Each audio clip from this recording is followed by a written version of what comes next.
So we're on Daf Chaf Hey Yom and Aleph at the top of the daf, and you count down 5 lines.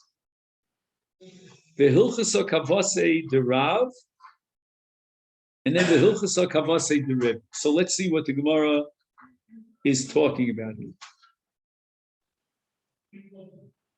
Rav was of the opinion that we don't rely on rumors.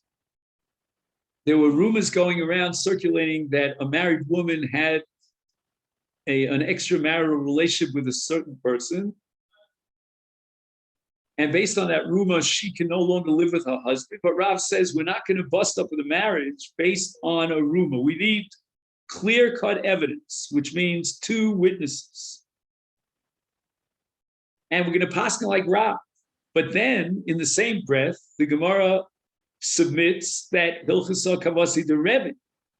And Rebbe says that even if you have a rumor, which is called a kol, that's enough of a serious suffix, a serious evidence to break up a marriage and force the husband to divorce his wife.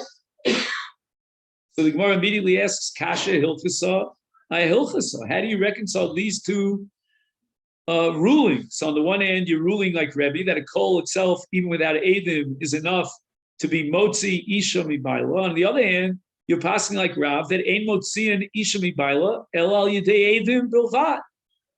And the Gemara says lo kasha. Ha bekola de posik, ha bekola de lo posik. The Gemara now classifies the concept of kol under 2 different categories. One is called kol de posik, which means the following. First, we'll call it T1, time T1. There was a kol that said that she had this extramarital relationship. At time T2, another rumor circulated, and that contradicted the first rumor and said that the whole laws, all this talk about her fooling around and so forth, it's all sheker. And we're going to paskin that if it's a kol de posik, where you have it's like tray. You know what tray is, when you have 2 Eidim against 2 Eidim. Here we have 1 kol against another kol. We're going to end up in a teku situation, like in a 0. We don't know what the story is. So we're going to have to leave the marriage intact. But the other psak, which would be l'chumra, that's in the case of kol de lo posik. Everyone's talking about it, and the kol continues, and there's no contradictory kol. So we're left with only 1 kol that claims that she had this nus. And the Gemara clarifies. If it's yotza kol de lo posik, v'leka edim, even though we have no edim, but since the kol is continuous and there's no counter against the kol, is then kereb. We're going to rely on the kol, and the kol itself, that rumor is going to generate an isur on the basis of which we have to bust up this marriage. However, kol de posik, if let's say you have a kol de posik, the ika edim kirav. What does that mean? That we're only going to bust up the marriage if there are edim, but not based on kol. So even though the kol, had it been a kol de lo posik, so let's freeze 1 frame of time T1. We now have a kol. If we only had that kol without any contradiction to that kol, that would be enough to rely on the kol, and the kol generates a chazaka that she had znus. And if things would remain status quo and nothing would change, we would break up the marriage. even according to Rav, even in the absence of Eidim. When does Rav say that we will not break up the marriage unless there are Eidim? That's in the case of Kola Deposit, where against the original Kol, you have a second Kol contradicting the first Kol and claiming that the first Kol is just a fabrication, it's just a libel.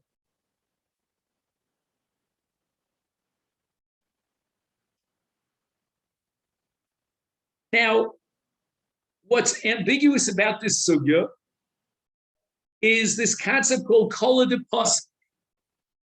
You admit that a kol is enough to break up a marriage. It establishes evidence and chazaka of znus. But at some point in time, everything changes. Why? Because it became a kola de pasuk. What does that mean? Are we going to wait 50 years and wait and see whether or not it's pasuk or not pasuk?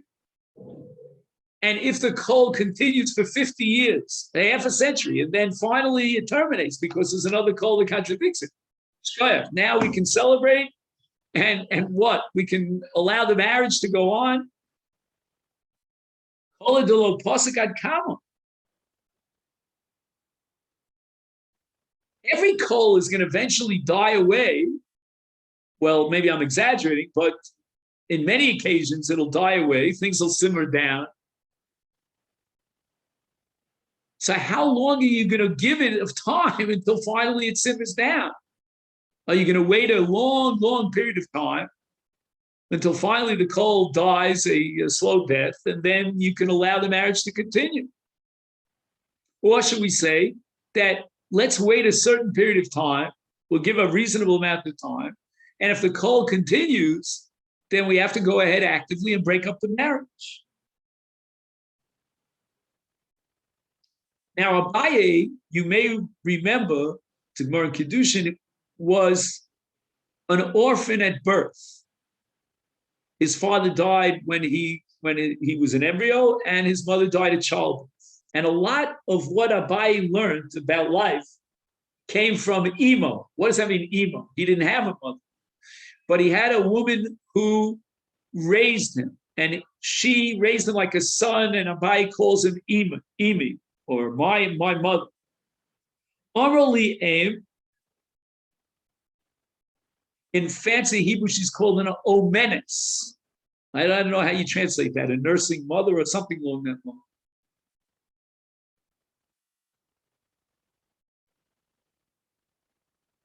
You know what I mean by that? An omenes? There must be a word for that in English. Like an adoption. So he had an adoptive mother, and he called her Aim, and she told Abaye, Dumya de Masa Yoma Upalka.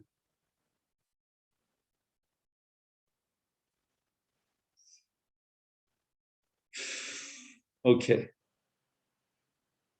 What's Dume de Masa? Masa means a city, and Dume are the suspected ones. The word Dume comes from the Shorish Nidme. Nidme means that it seems to us. It appears to us. We don't know it for sure. It's a kol, and it's always going to be a suffix, and it's nidmelon. So the word dumi is an Aramaic conjugation of the Hebrew word nidme. Nidme de masa. Now, what that means by a nidme de masa is that at some point in time, an individual member of a city, because of his strange behavior, becomes a suspect. People are very suspicious of him. And she says that when is a person considered a chashud? When is he already, persona non grata? When do we already we put up a sign, wanted, dead or alive. She says, Yoma upalga. For a day and a half, Yoma umechza, the coal is circulating that this guy is a, in this case, he's a Mazana, he's a Boel Shasish. So imagine, according to what Abaye's quote unquote mother told him, a woman who had a rumor that she had a relationship and that rumor was circulating for all of a day and a half, that's already considered a kola de lo pasuk.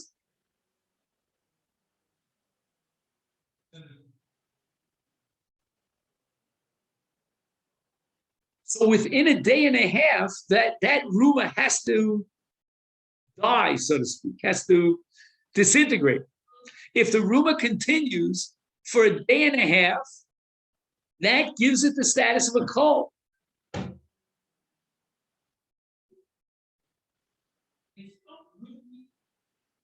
Again, if it's not continuous for a full day and a half, it's lo nimshach, it's pachos miyomu mechza, that's not considered a kol. Now, we will not rely on such a short-winded kol, a short last-lived kol, to break up a marriage and create an isa labaila. The Gemara now qualifies this halach.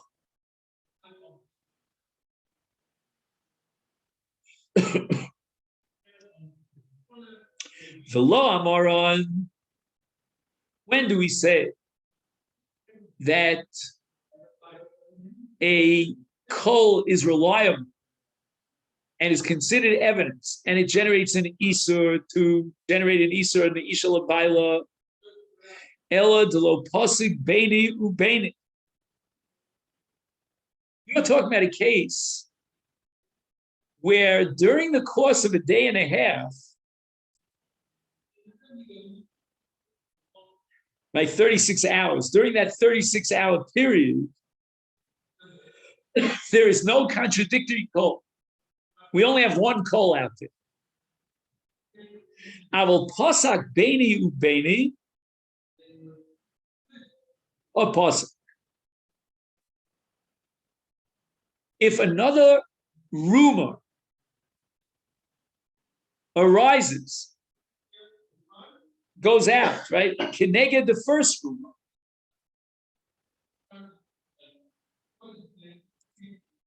Is then hapasak. What does it mean, hapasak? I don't get it. It just said he just finished saying that pasak beini ubeini. So that the kol didn't last for a day and a half. And we just finished saying that if a kol generates an isur, in order for it to be substantiated as a kol, it has to last for at least a minimum of a day and a half. Now he's talking about pasak beini ubeini. So what does it mean, hapasak? What is the Gemara pointing out over here? Lo amaron elo de lo pasak beini ubeini. I will pasak beini ubeini al pasak. Go ahead. You just finished telling me that there was a counter kol that now cleanses and whitewashes his bad reputation, and that kol came out as a contrary kol in a day and a half. So then the original kol didn't last for a day and a half. So what is the Gemara adding here by saying that the isur that's generated by kol would only apply if there's no contradictory kol within a day and a half? If there's a contradictory kol within a day and a half, then the original kol could not generate an isur because it didn't last for a day and a half. And duma demasa yomu palga.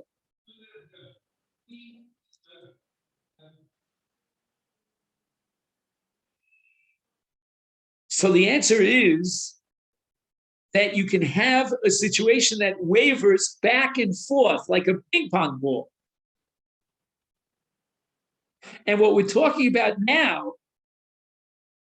is a kol that had a contradictory kol, but then the original kol emerged. It what's the word I want to use? It reappeared on the surface. So when you had the contradictory kol, it sort of subjugates the first kol. But in this case, the Gemara is addressing a situation where even after the contradictory kol, the original kol resurrected itself from the dead. It reemerged. It was submerged, and now it reemerged. It appears now floating on the surface, and it's very real. And the Gemara says, ha-pasak. Pasak means that within the first 36 hours, a contradictory kol appeared on the surface, manifested itself, and contradicted the original kol. Now you can ask yourself, so what does that mean? Does that mean that on a temporary basis, the first kol is inactive, but it still remains in the shadows, and we could bring it out again if the original kol now will resurface? Or should we say that the second kol that contradicts the first kol now kills the first kol, completely destroys it, and it can never legally, I mean, talking in halachic terms, it can never resurface? And that's what the Gemara means by saying hapasa.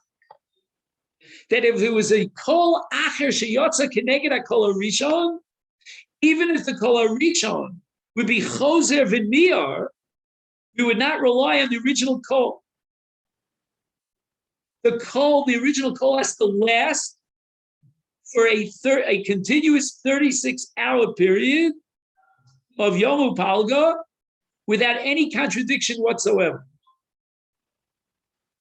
Once there's a contradiction, then the original kol is like pasul mikara. We shoot it in down in the base, in the roots, in the shoresh, and it could never resurface again. Even if yachzor a kol, the halacha is going to be ein solchino. 1 second, I have a footnote here.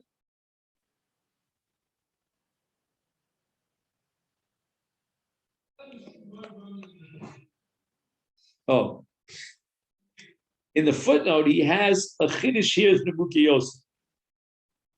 The Mukhi Yosef says that if there was a contradiction to the original kol within 36 hours,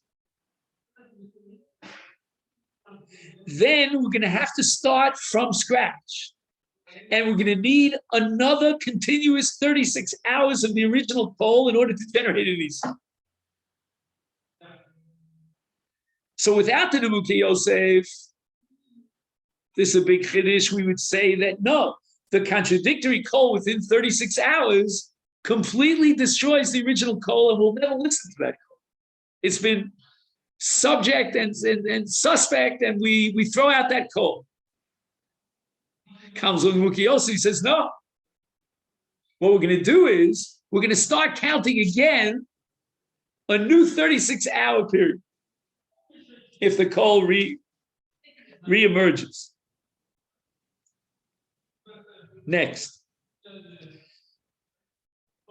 Now we're going and restricting the kula, right? We said that if there's a contradictory kol within 36 hours, then we don't rely on the original kol. Ella, that only applies below pasak nachlas yira.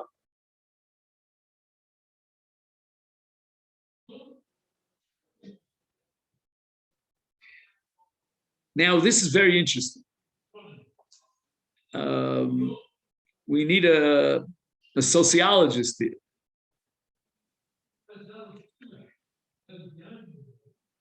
When a kol stops dead in its tracks, we always have to ask ourselves the question, why did that happen?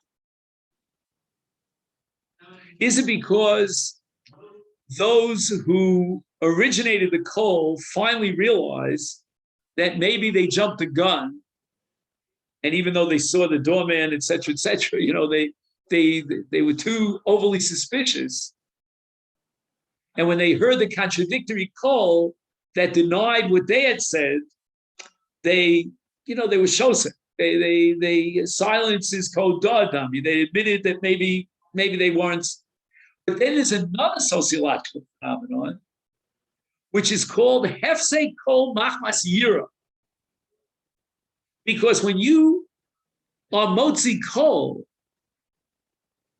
what's that called in English in secular law? When you taint someone's reputation, defaming. Oh yeah, defamation. Right? There are laws in at least in the United States, and I assume probably in any country in the world of defamation. You can be prosecuted for defaming someone and ruining their reputation. So when you make a statement, and as a result, a call goes out, you're really taking a chance. You're putting yourself out on the limb. So in any case where there's a contradictory call against the original call, and now the original call is pasach, and we no longer hear about it, it quieted down, we have to ask, why did that happen? And if it happened machmas yira, that's what he says, avol pasach machmas yira, that's not considered a kol de pasach. So this Gemara is very fascinating because the legal status, what we call the Chaloshem, goes in two directions. There are two categories which are antithetical one to the other, polar opposites, and each one has to have a legal status in order to be valid. One is a call, and we're going to determine a call by the fact that 36 hours went by and nobody questioned the call. That generates a Chaloshem call, and we're going to rely on that call, and that's going to create an Isur and break up a marriage. And then we have another Chaloshem, another legal category, which is called Kol de Pasach. And there are dinim about Kol de Pasach. What qualifies as a Kol de Pasach? That's only if we have reason to believe that the original Motziei HaKol have now pulled back and, let it go. But if we can assume, again, I don't know exactly how we prove this, the Gemara doesn't go into detail, that the reason why the original call is now quieted down is because machmas yira. They're afraid to take that lunge, now that they see this opposition, they may be prosecuted for defamation. So out of fear, they decide, it's better if we don't get involved. It's like that's always the issue about testimony, to bring someone to testify. Why do I want to go into court and testify? I mean, the mafia might make me an offer that I can't refuse. I mean, why put my life on the line? So that's called machmas yira. And in this case, it's not a kol de pasach. In other words, again, in reality, it is a kol de pasach. No one is continuing that, that original call against her. Once the kol keneged came out, no one's actually, blabbing and producing a kol, but nevertheless, there was a kol. And now we need a kol de pasach. And if it's a kol de pasach machmas yira, that's not called a kol de pasach.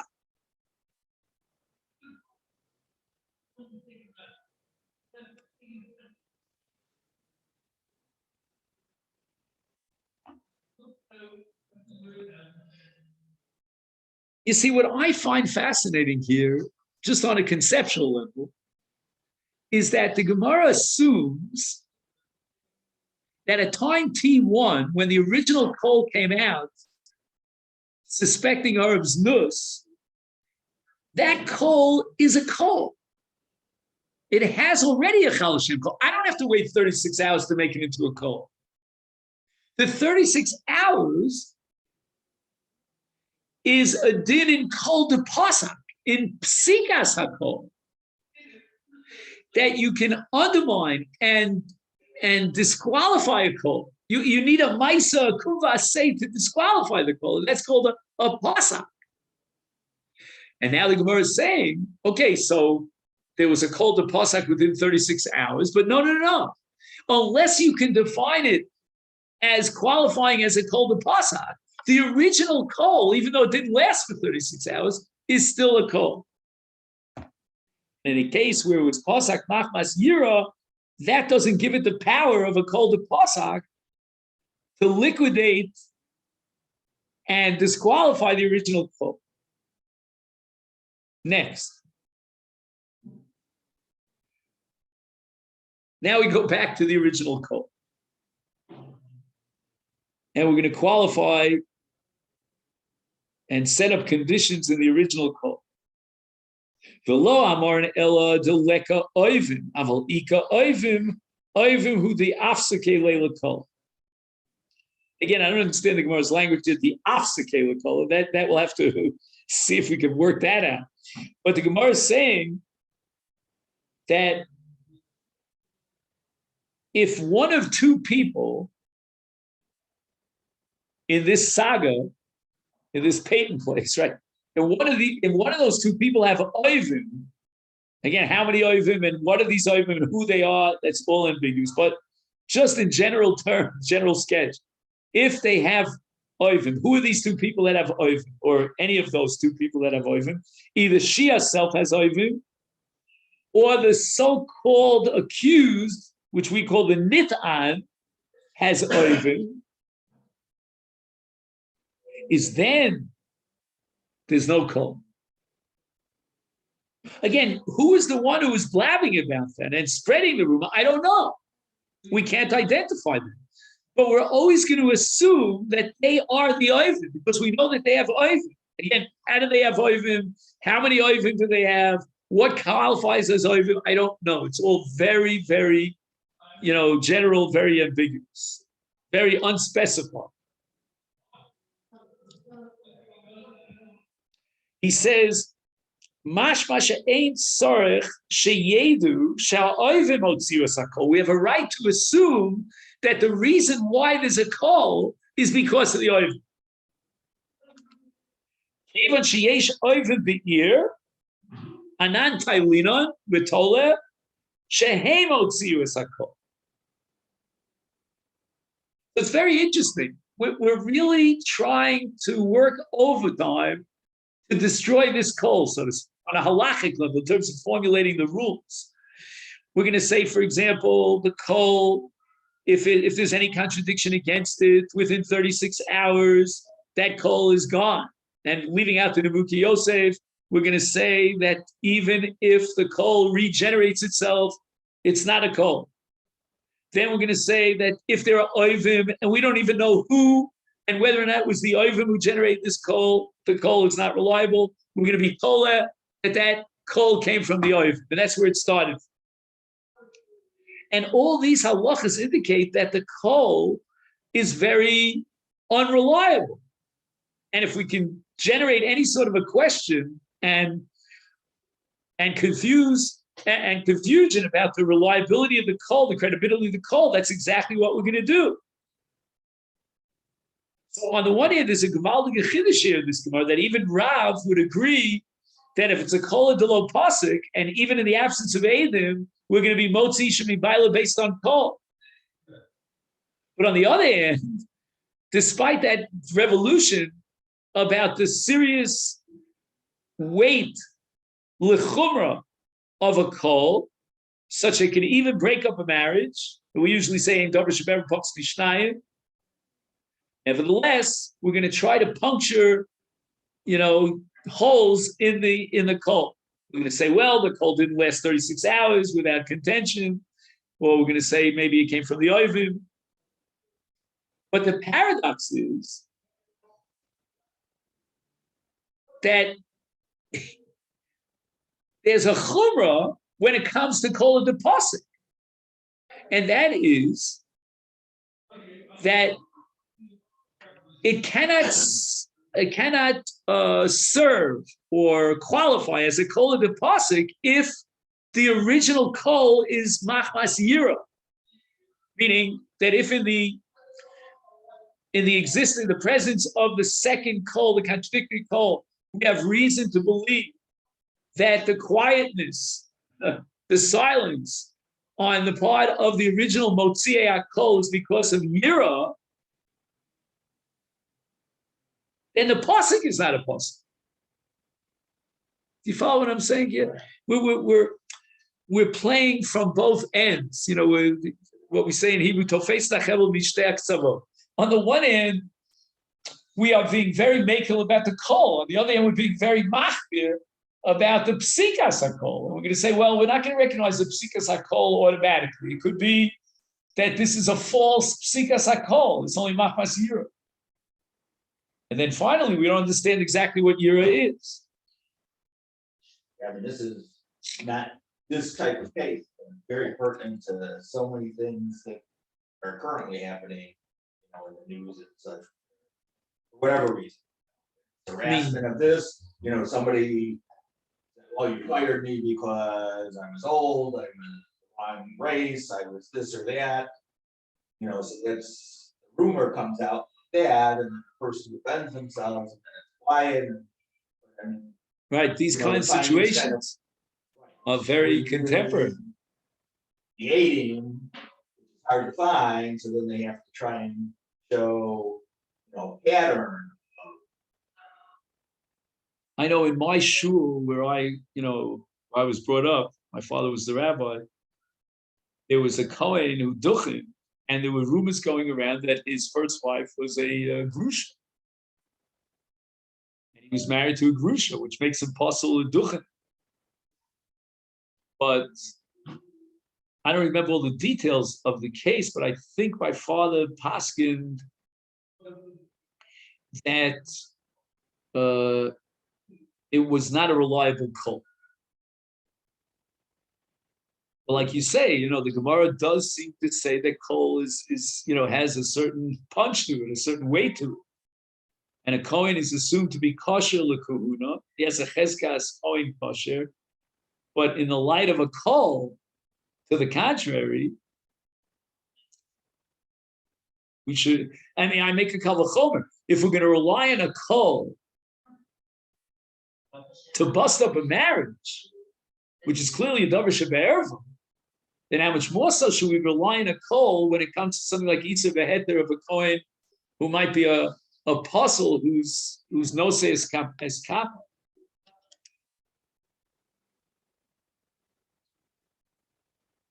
But again, this is a very important footnote that even if there's only a chashash that it was the oivim who are motzias hakol, that's enough to shoot down the kol and lo chashina l'kol, which is called in halachic terms tliya.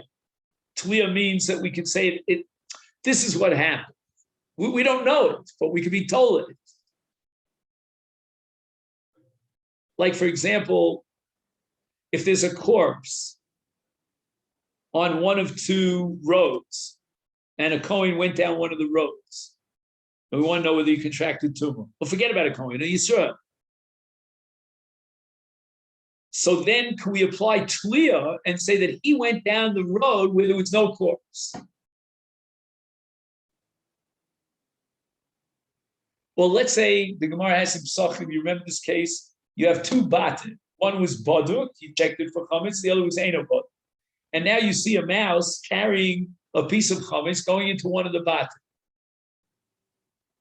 So the Gemara says that you're allowed to assume that the mouse went into the bias she'eno baduk. So anyway, I have to do a bedika. So there's another piece of chametz I have to look for. But the bias is baduk.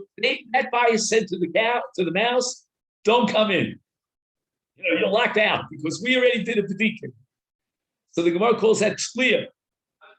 Or you have two barrels. One has truma, one has chulin, and they fell into two other barrels. One has chulin, one has truma. So we assume that the chulin fell into the chulin and the truma fell into the chulin, and that's called tliya. How far can you go with tliya? You have a rumor, now you want to assume, where this rumor was generated from? It came from the oiv. That's a nice tliya. Tanan Hasam. Now we're going to learn a Mishnah in Gittin. Now, what's going on in this Mishnah? So a person hears a bad rumor about his wife and he divorces her.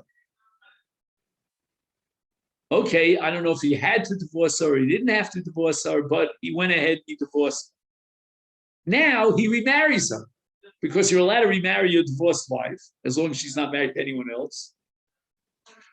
But yet there was a shemra about this woman, which is the reason why he divorced her in the first place.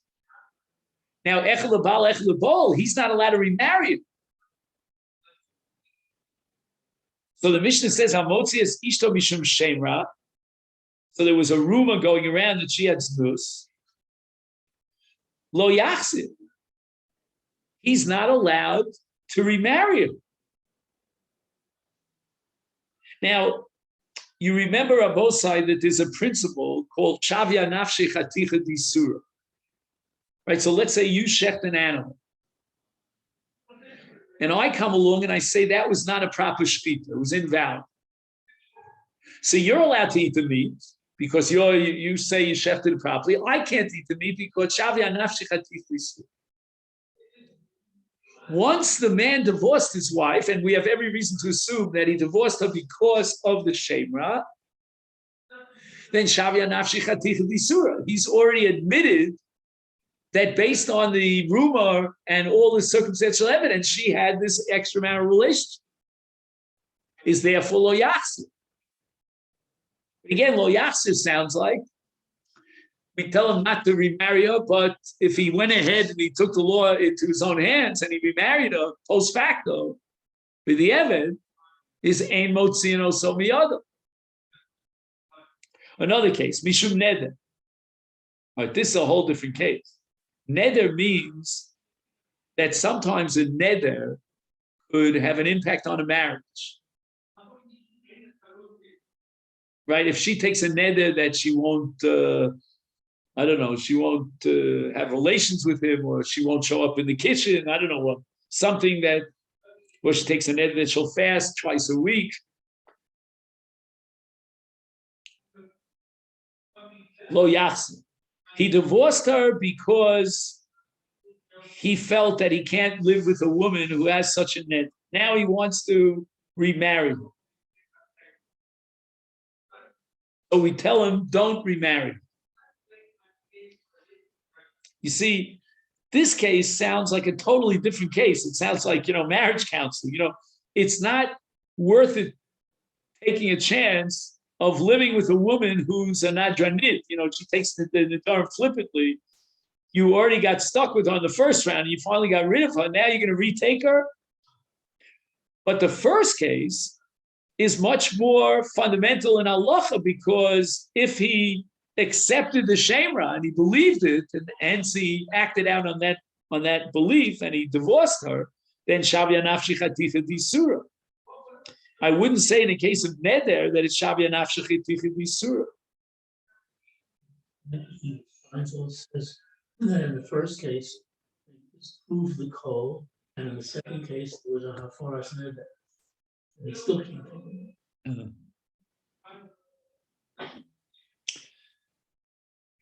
So let me see. I'm gonna see if Masifta is gonna probably say, they're all coming from the same Gemara in Git. He says the following: Tam din zeh, and now he's quoting one opinion, mishum kilkula.